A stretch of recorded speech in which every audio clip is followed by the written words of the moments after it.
Plant-based versus real meat. The results are in at SaraBanta with Accelerated Health TV and Radio Show.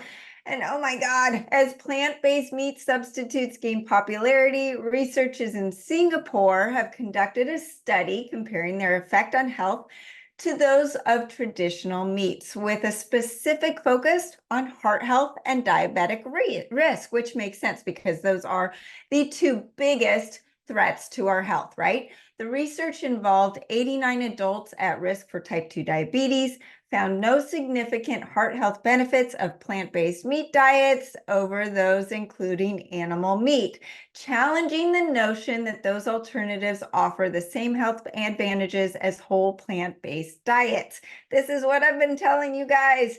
In new research published in the American Journal of Clinical Nutrition, scientists looked at how diets containing real meat compared to those using plant-based meat alternatives, especially in terms of the cardiovascular and diabetes risk. So they call it plant-based meat analogs. Any food that's called an analog, oh, I don't even know why you'd want to eat it, but we're not going to talk about that part, right? Okay, so they're designed to mimic the taste and texture of real meat using sustainable ingredients and are becoming increasingly popular. Why don't you just eat the real thing, right? If you want the taste and you want the texture, eat the real thing. What do they have to pump this meat with to make it taste like the real thing? So the main question was whether replacing animal meat with these fake meats would improve the heart health and reduce the risk of chronic disease. In this 8-week study involving the 89 participants, half were asked to eat the fake meat, the other half were eating animal meats. The researchers looked at bad cholesterol, blood sugar, blood pressure, among other health indicators. The findings showed no significant change in cholesterol profiles for either diet, but both diets were linked to improvements in some blood sugar markers. There was no clear advantage of one diet over the other. However, in a smaller group that closely monitored their blood sugar, those eating animal meat managed their blood sugars levels better. Oh my goodness. So what are we looking at here? We're looking at food from nature comprised of the exact ratio of ingredients, minerals, and amino acids that God intended and that assimilate into our tissues easily, versus food that is supposed to taste like meat, filled with vegan sources like pea protein, soybeans, and inflammatory seed oils. And we know that these seed oils are causing insulin resistance at the cellular level. So not only are these foods full of mold and oxalates and sulfur and histamines and inflammatory omega-6 linoleic acids, trying to make it taste like real meat, but the foods are incomplete proteins. So when you're trying to build tissues or muscles or tendons or anything in the body, it needs a very specific ratio of the different amino acids. And I've talked about amino acids. So you get 3 amino acids from soy and 4 amino acids from pea protein, but you're missing the others, and those amino acids can't be used. So let's think of a bicycle. You have to complete a bicycle with 2 wheels, 1 handlebar, and 1 seat. What if you have 3 wheels, no handlebar? Then you're never going to have a bicycle and ride the bike. That's the way amino acids work. They need to have a very specific number in the right ratios, and that is how nature intended it, and that is where it comes from, this wild animal protein I always talk about. So any study that has demonized red meat for heart health or diabetes has not done so with just wild animal protein without the processed foods like the buns and the French fries that go with the hamburger. Anything processed is going to be worse for your body than anything not processed. Plant-based meat is absolutely the most processed food I've ever heard of. Taking a bison steak from the animal is minimally processed, with all of the nutrition intact. The study focuses on cardiovascular health and diabetes. So the goal is to lower insulin resistance, because insulin resistance at the heart is heart disease. Insulin resistance at the liver is diabetes. So we've talked about what causes insulin resistance: processed food, too much sugar, but also radiation, toxins, estrogens, and stress, and things like that. So it's not just the food we're putting in our mouth, but it's our whole diet, our air, our water, our stress, everything. So, but when we're talking about the food, protein is the only macronutrient that can actually help with blood sugar and insulin resistance, but it has to be the right protein. So whatever protein is taken in has to be assimilated and absorbed. And some of these new ingredients that are fake and inflammatory won't even be absorbed by the body or used properly, let alone cause insulin resistance. Protein's essential for the healthy metabolism. It provides the building block for muscles, tissues, organs, hair, nails, everything in the body. And it can also help burn fat by increasing caloric burn through the thermic effect, where different types of calories consumed can create heat in the body, and that will cause a caloric burn just by digestion. But that only comes from real meat, okay? It's not coming from plant-based proteins or even protein shakes. And that means that for every 100 calories consumed of animal protein, 25 calories of those are used through digestion and heat. And protein, this wild animal protein provides the amino acid blocks for growing and maintaining lean muscle. And it also helps increase ATP and mitochondrial health. And we keep talking about how it's all about your mitochondria. That is your key to longevity. That is your key to energy, physically and mentally, spiritually. You got to get your ATP up. And all disease is mitochondrial failure. So you've got to focus on that mitochondria. So when we're talking about these vegan proteins like pea and soy proteins and even whey, these protein sources only utilize about 18% of their essential amino acids, making new protein, with the remaining 82 converted into sugar. So you wonder why blood sugar is not being helped by these vegan sources. They also may cause inflammation, increasing estrogen levels, leaky gut, high histamine reactions, allergies, depending on the powder. And when we talk about high histamines, that is even worsened by our environment with the spike protein. And I've talked a lot about that on my podcast and in my articles on the website at SaraBantaHealth.com. So make sure you check those out. But soy is particularly concerning because of the estrogenic properties and the GMO content, which can lead to estrogen dominance in men and women, causing fat gain, causing man boobs, all of the things that we don't want. And whey derived from dairy may trigger inflammation and leaky gut, and pea protein prone to mold and may induce allergies and histamines and inflammation. Now, let's talk about the wrong animal proteins. Unfortunately, in today's world, our food supply has been hijacked. Chicken, turkey, pork, even conventionally raised beef have high levels of omega-6 inflammatory fats, the linoleic acid, and they have amyloid proteins, which are associated with various diseases and autoimmunity. These foods weren't bad 20 years ago, but because of our food supply and the crowded situation of these animals, these amyloid proteins are wreaking havoc in our body, in our brain, in our gut, and all over. Linoleic acid is highly unstable in the body and produces oxidative stress. And as a result, the body's going to store more fat, lower our ATP, and then you're going to have a cascade of problems. Amyloids, misfolded proteins, they typically are produced in the bone marrow. They don't get broken down. Your body can't use them, so they can't take apart the amino acids and rebuild to make that bicycle or make that muscle, right? So they're not even doing you any good.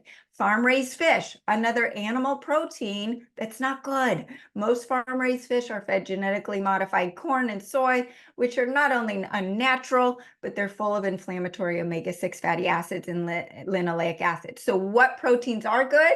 Well, these vegans, you vegans out there are going to like this one, perfect aminos. This consists of pure essential amino acids in the precise ratio required to build new protein. It achieves 99% utilization by the body, and within 23 minutes, they're absorbed. I take them before my workout, and I actually take a second dose right after, And then that's just supplementing my protein intake. That is not the source of my protein intake. You got to eat real food. It is a supplement. So what should be the base of your diet? Wild animal protein. That wild animal protein has a very high assimilation and of the amino acids, and it has them in all the right ratios. So your body goes, okay, I recognize this. It's in the exact matrix as my bicep muscle. I'm going to use it for that, right? But then it also has the essential B vitamins, iron, magnesium, potassium, and the other nutrients crucial for protein synthesis and overall health. And you get that bump of the 25% of the calories consumed through that thermic effect. You also get the omega-3 fatty acids and the protein that triggers that hormone called CCK, which tells your brain, I've had enough to eat. My appetite's suppressed. I'm not going to binge or overeat. You don't binge on a ribeye steak. You might binge on these Beyond Burgers or these fake meats, right? Because they're full not of only of the processed food, but of a lot of carbs too. When you're taking in those meats, you're eating a lot of extra carbs. Okay, so the goal is to lower cardiovascular risk and lower diabetes risk, right? How do we do that? We lower insulin resistance. We need to remove the toxins as much as we can, the fluoride, the bromine, the chloride, and remove the radiation. Limit your exposure to your cell phone, put the harmonic patch on it so it blocks that radiation, and clean water, all of that. But the 3 supplements you can use: accelerated keto. This flips your body into a state of ketosis, burns your own body for fat for fuel. This helps reduce resistance, insulin resistance, and uric acid, because the ingredients in the supplement convert the saturated fat into unsaturated fat. So your body's burning your own body fat for energy and says, I don't need to eat anything right now. I'm not going to binge. I'm not going to overeat, because I'm actually tapping into my own fat stores, lowering your blood sugar and reducing insulin resistance, suppressing the cravings for sugar processed foods, and reducing oxidative stress and inflammation throughout the body. It teaches your body to burn its own fat stores, and it increases ATP by 5 to 10 times. Now, do you need to be on a ketogenic diet using the accelerated keto? No. In fact, I do not recommend a keto diet for most people. I recommend prioritizing wild animal protein, filling in with the foods from the accelerated food guide, whether it's fat, protein, or carbs. I'm not against carbs. I'm eating a ton of carbs right now, but I'm using accelerated keto to help me intermittent fast without putting stress on my body. And so my brain is in a relaxed mode, trusting itself so that it can boost its metabolism and help with the insulin resistance. Next is the accelerated scalar copper. This is the fat burning hero. No one thinks of copper when it comes to metabolism, but it helps combat insulin resistance in a few ways. It inhibits the polyol pathway. This is responsible for converting glucose into sorbitol and fructose, which helps with uric acid and helps with insulin resistance. It regulates triglycerides and liver fat. It's essential for fat metabolism. It improves fat cell metabolism, promotes fat burning, and it also regulates iron and oxidative stress. Now, most people who are anemic don't have too little iron. There's plenty of iron in the body. It's just in all the wrong places. The copper is the key to open the door to get the iron to where it needs to go, and that is going to help with energy in general. Accelerated scalar copper, the only liquid copper supplement with 100% absorption. Most copper supplements only have 5 to 10%. So if you think, well, it's in my multivitamin, I've got plenty. No, you're probably getting only 5 to 10% absorption with that. Next, the accelerated iodine. So the accumulation of uric acid and the increase of insulin resistance is attributed to the liver overloaded. Remember, the liver's overloaded with the radiation, the toxins, the GMOs, the glyphosate, now the fake meat, and that is causing insulin resistance. Accelerated iodine boosts the metabolism, increases that ATP to 36 versus only 2. So that is an 18-fold increase on your ATP. Remember, it's all about ATP. boosts the metabolism, enhances fat oxidation, regulates blood sugar, balances hormones, and promotes cellular hydration. So here's your cell, and it's stuffed with that radiation, the linoleic acid, the omega-6 fatty acids, and your body's bringing in insulin and with glucose, saying, knock, knock, let's put some glucose in here. And it says, no, I'm overstuffed. I'm overstuffed with fat and radiation and all of these toxins.